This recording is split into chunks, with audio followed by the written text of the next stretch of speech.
curse. What just happened, right? What just happened with interest rates that pushed them up? Do you know how high interest rates went on Friday and Monday?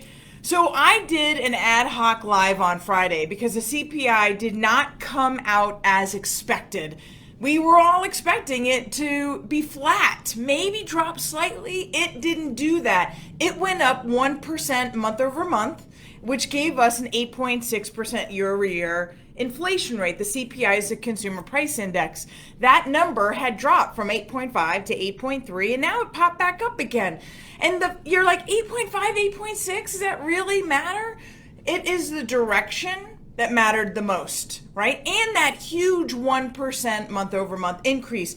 And if you dived into the CPI, and I talked a little bit about this on the live on Friday, if you dived a little bit into the CPI, you realize it's not all the transitory stuff anymore. Like, this is stuff, one, the Fed can't control oil and food, but it was the other things. It was wages, it was housing, it's the cost of appliances and furnishings. It is literally everything. The PPI is coming out and it's expected to continue to be strong. So that PPI is a producer's price index, which is back at the wholesale level. So if that's still high, and you know it is, because try buying an airline ticket right now. I mean, the cost of gas is affecting everything, including manufacturing. So if it's costing you more to manufacture it, and then to ship it, and then to sell it, it's going to cost you more to buy it. Those consumers are having to spend more. So what just happened? Like, why did that throw the market into a tizzy? Because it did. So that's what I want to talk about, the reality check. Because if you're an agent listening to this, or if you're a home buyer listening to this, and your lender quoted you a rate that is a quarter to a half point higher on Monday than it was mid last week, they're not lying to you, right? And you're like, well, I'm going to go talk to 3 different lenders. And then you'll end up pushing closing, and maybe you won't close because you locked in with one lender, and now you're shopping, and you just can't settle in because your anxiety level is high. And I get that. You've got a lot working against you as a home buyer right now. But on the flip side, and where I'm going to land this live, is like 9 reasons. I've got a whole bullet list of why the housing market is going to remain strong. We believe that this recession is going to be light, in the sense that I've heard some folks are coming out saying that they're expecting a depression. I mean, that creates or requires massive loss of workers, of jobs. It requires, obviously, massive loss in the stock market. Granted, what we've seen over the last couple of days starts to feel like that, right? Especially if you own cryptocurrency. I'm not going to tell you how much money I had in that, which I don't have anymore, right? I mean, that's just what it is. It's just what it is. But we're going to talk about that at the end. I'm going to list out, and I'm going to just speedball through them, like a bunch of reasons why the housing market is so strong. But I want to talk about the interest rates first, because they went from 5.5 on Thursday to 6.18 on Monday. 5.5 on Thursday to 6.18 on Monday. That is a massive jump, especially if you were watching my live and I said, hurry up and get under contract, take advantage of the interest rates that we have today, because next week we're going into the Fed. And right now there's a lot of movement based on the expectation of the Fed raising the Fed rate, not by 50 bips, but by as much as 75 bips or 100 bips. 1% is 100 bips, right? And if that happens, it's not so much the action of it happening, it's the expectation that last week we thought that they were going to do 50 bips in June and 50 bips in July. They have August off, and then theoretically they were going to start slowing down or taking the foot off the gas in September. Well, now the conversation's switching. Right? So now the conversation is, what is happening? And markets don't move on action. Markets move on expectation. In fact, the Fed rate going up or going down doesn't actually correlate to the 30-year fixed at all. I mean, they're cousins. They move generally, but sometimes one is flat and the other one's going crazy, and one spikes up and the other one's flat. They're like related distantly, right? But they move based on the market conditions, and the 30-year fix moves on the expectation of what's going to happen. And right now, the Fed is sequestered. They're meeting. They're going to come out with their Fed meeting minutes on Wednesday. So right now, they can't say anything. They're in lockdown. If they had just come out on Friday afternoon or Monday at some point saying, this is what we're going to do based on the information. I mean, I had read some articles talking about the fact that we even needed an emergency Fed meeting. I mean, come on. 2 days we're waiting. We're waiting from Monday to Wednesday. We need an emergency meeting. You talk about the markets totally flipping out because now the Fed absolutely looks like they've lost all control. When I read that, I was like, no, please no. The Fed is meeting on Wednesday. They're coming out with their Fed meeting minutes. If they had come out yesterday saying, we're seeing this, we're rolling it into our expectations, we'll be discussing this on Wednesday, 0.75, 75 bips is on the table, that might have calmed the markets. But they didn't do that. They couldn't do that because they're in lockdown pre the meeting, which is typically what they do right before they come out. So now there's expectations that we might have an August meeting, that they might raise the Fed rate even more aggressively to get control of this inflation, to stop the spending. Retail sales was 0.2% last month. It's coming out on Wednesday. So to see what that is. But in the meantime, consumer confidence is down, really down. And Yellen came out. I mean, this blew my mind. And she goes, why do you think that consumers are so not happy, right? What? Why are the consumers not happy right now? Because the cost of everything is going up, not just housing, everything. I mean, gas is over $5 a gallon nationwide. When you go to the grocery store, that one bag now is like $100, right? I mean, everything costs more. And now you're increasing my cost to borrow. My credit card interest rates are going up. My mortgage interest rates are going up. My personal lines of credit, my HELOC rates are going up. All of those things are going up. So now bam. I am just on both sides. Both sides.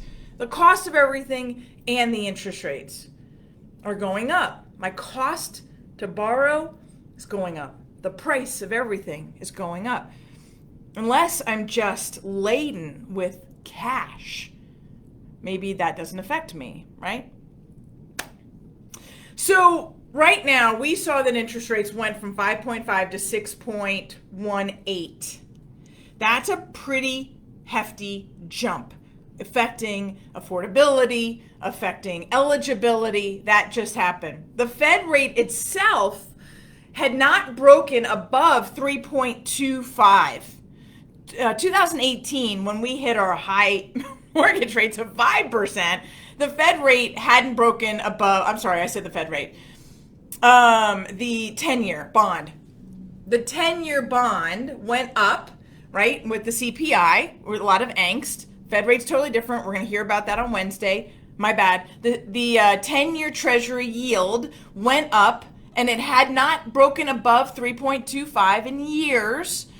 It actually hit 3.33. So I want to talk about that spread for a minute, because now it's above 3.33. Their interest rates are above 6. How much higher can it go? It's going to take a really strong economy for that 10-year Treasury yield to continue to go up. So that 10-year Treasury yield at 3.33 and our 30-year fixed at 6.18, you almost have, not quite, you almost have a 3% spread right there, right? Just shy of about 15 bips. Almost have a 3-point spread. That typical spread is 165 to 185. So 1.65 to 1.85 is the spread between the 10-year and the 30-year fixed. Typically, historically, on average. So if I take a 10-year of, say, 2%, I would expect that the correlated, and these guys are much more correlated than the Fed rate and the 30-year fixed. Those two are distant cousins. These two are probably sisters, right?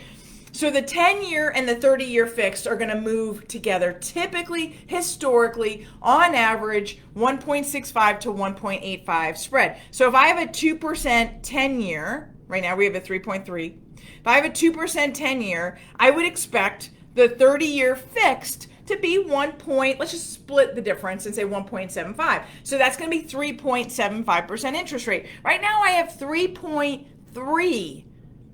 3.3. So on average, that should be 5%, but we just went up to 6.18.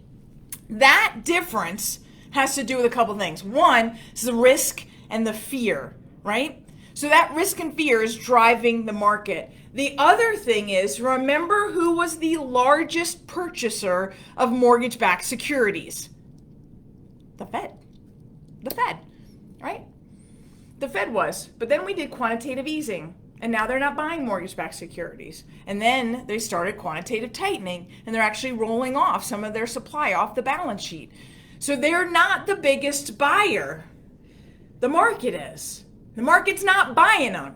Historically, there would be more demand for higher interest rates. Yes. Like I want to say, duh, right? Yes, because there's more demand for higher interest rates because this is going to continue to give me more money on my money. The yield is higher. So with higher interest rates, you're typically going to have more demand, right? Because you want that product that's giving you that higher yield. Right now, there's hardly any demand for the mortgage-backed securities, these higher yields, because everyone is convinced that the Fed is going to push us into an economic slowdown, push us into a recession, which will drop yields, which will create a sell-off of all of those mortgage-backed securities. Because ultimately, each mortgage-backed security is tied to a mortgage, right? And if that mortgage is now a purchase of a home at 6.18 or 6.25 is actually a real rate, right? I mean, the 6.18 is averages.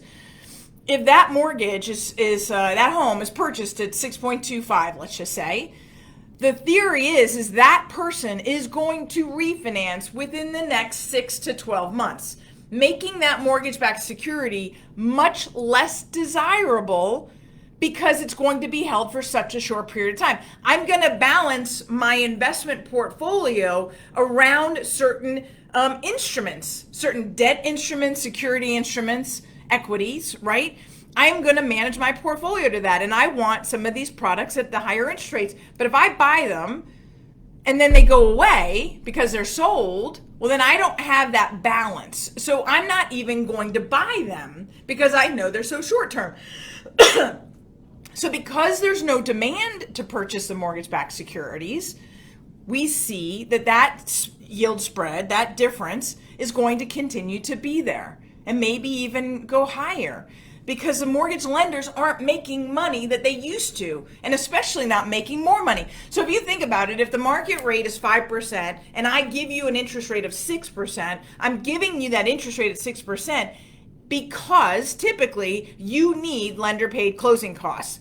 So I make more money, I pass that more money on to you, you get a lender credit, you're able to pay all of your closing costs with that spread, that in selling you a higher interest rate. Right now, like I don't even have those on my rate sheet. I can't even go up high. But interestingly enough, it's flattened the rates lower. So I can actually buy down and get better rates. Now, whether or not you should buy down the interest rate right now, I would argue that you shouldn't, right? Depending on the situation.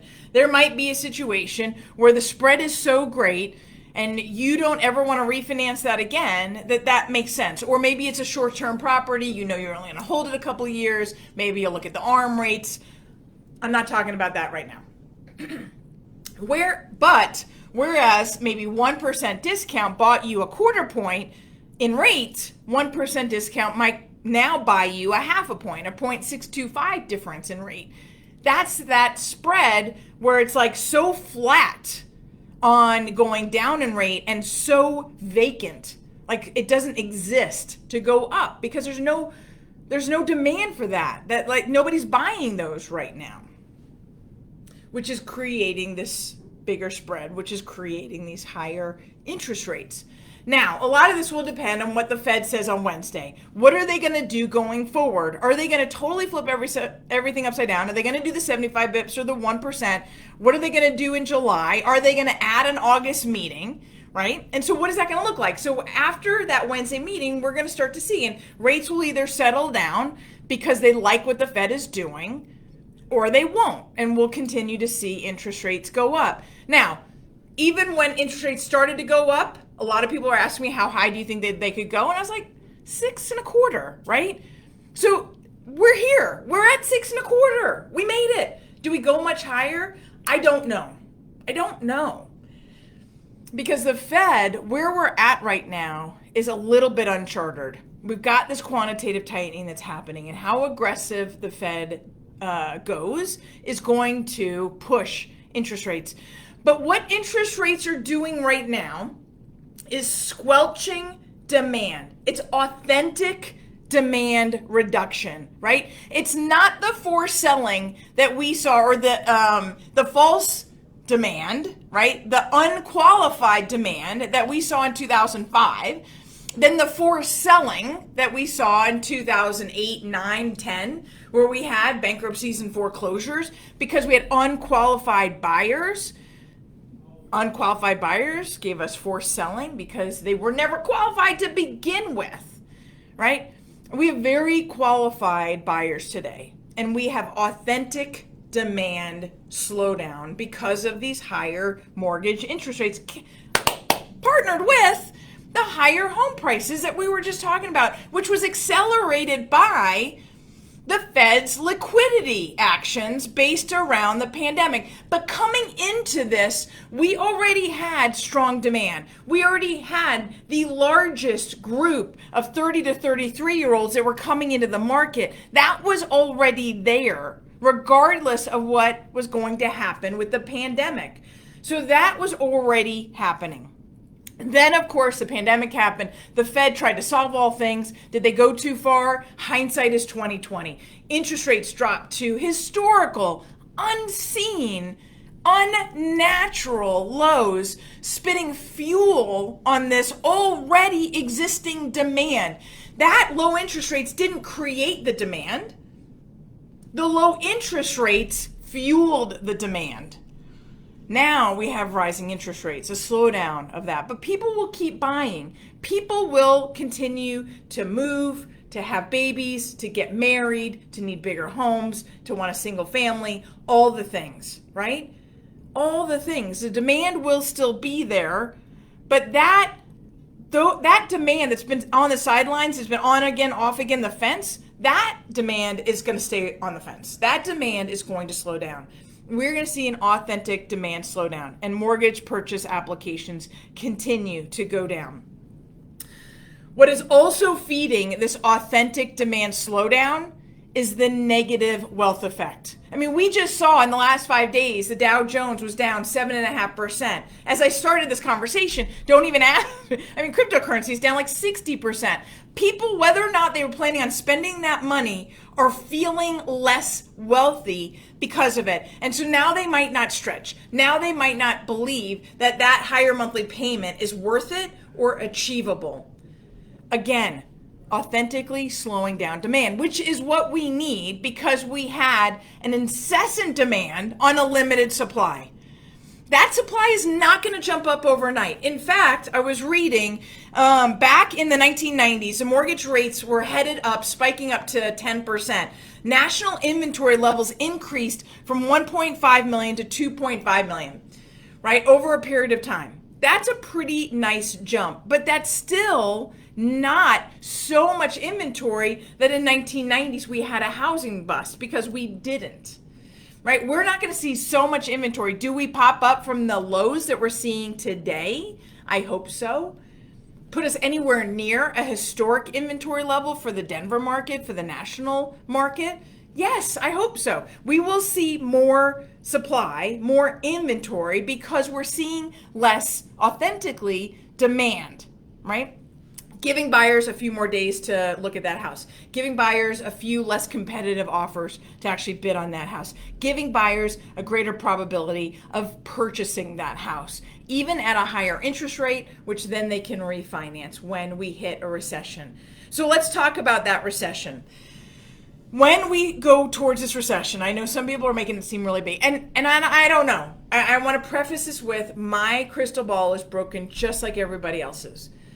But of all the economists I read, the general consensus is it is going to be a very short-lived recession. We have 11.4 million job openings right now. In 2008, we had 2 million job openings. It's different, right? So let's go through some of these. I want to end here. I'm going to rattle off. Here's why the housing market, even with the recession, is going to remain strong. We need the recession. We need the slowdown because remember, consumer spending is 70% of the GDP. Recession is defined by 2 quarters of GDP decline. There's debate whether or not you count the first quarter. I would say you wouldn't because consumer spending was still up even though the GDP was down, primarily because China was still on lockdown and we had supply chain issues. Was that a true indicator of a beginning of a recession? Some believe it was. I'm personally going to stand that it wasn't. But I do believe that we are going to see this. Many of the economists, I showed this on Thursday's Market Trends Update, the majority of the economists believe that it's going to happen in 2023, that it is going to be relatively short-lived, that it isn't going to be very deep because we do have strong job demand. We do continue to have job wage growth. Will that slow down? Of course it will. Will we have more unemployment? Of course we will. That defines a recession. We will have more unemployment. We will have slower job growth. We will have some of those 11.4 million jobs will go away. Right? All of that is expected, and retail sales will slow down, slowing down the GDP, which will allow the Fed to take less aggressive actions and slow down this mortgage interest rate pop that we've been seeing. 6.18. Wow. All right. So here it is. 38% of all the homes across the United States are owned free and clear.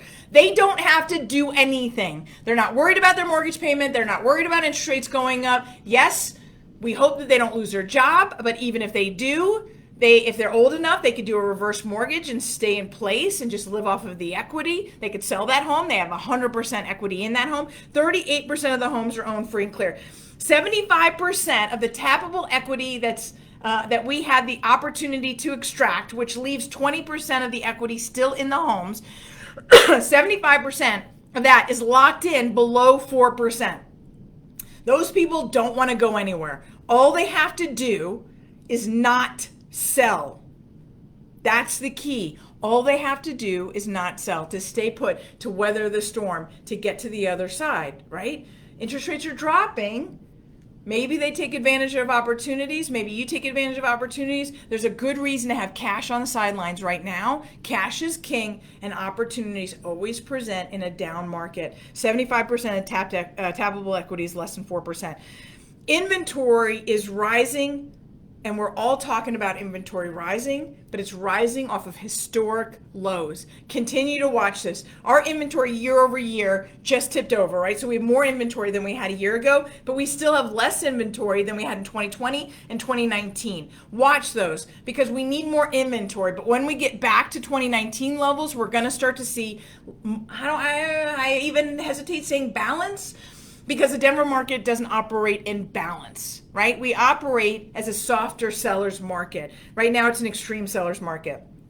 Of course, you could say the last couple weekends doesn't feel like that. Real estate is hyper local. I'm hearing some homes that have 8, 10, 12 offers on them, and I'm seeing some homes that are sitting with absolutely no showings.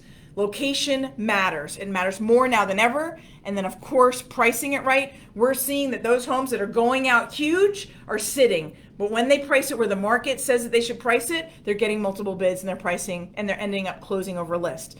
That is a very real thing.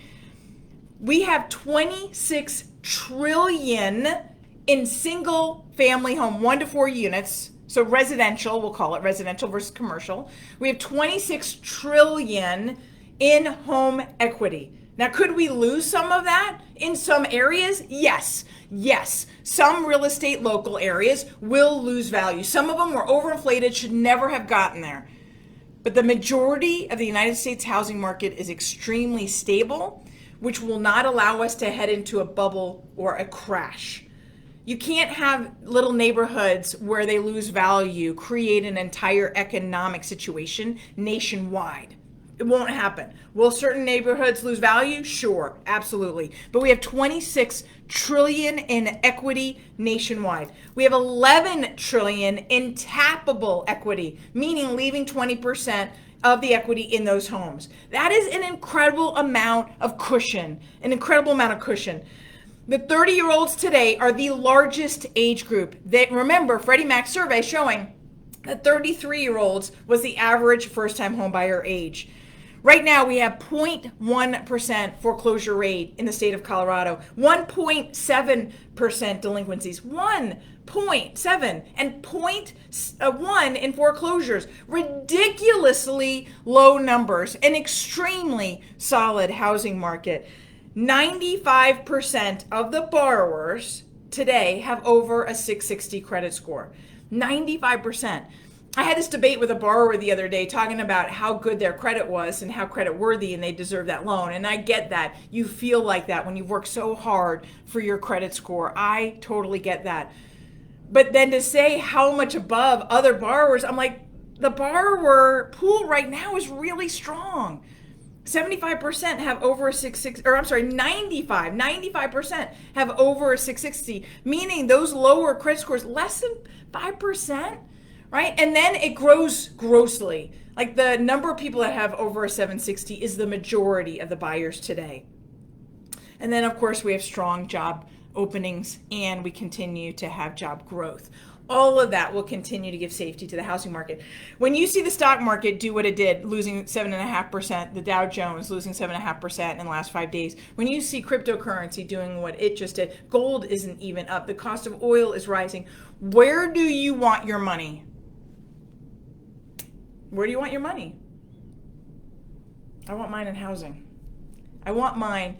My financial planner tells me that I'm overexposed in housing and in real estate. And I'm looking at them now. Right? So how do you create the path? How do you create the next steps to help you get into that next home, even at today's prices, even at today's interest rates? Well, that's a wrap. My name's Nicole Rueth with the Rueth team. I'd love to go to work for you. If you want to run your numbers, talk more about inflation, I would love to sit down. Let's do it.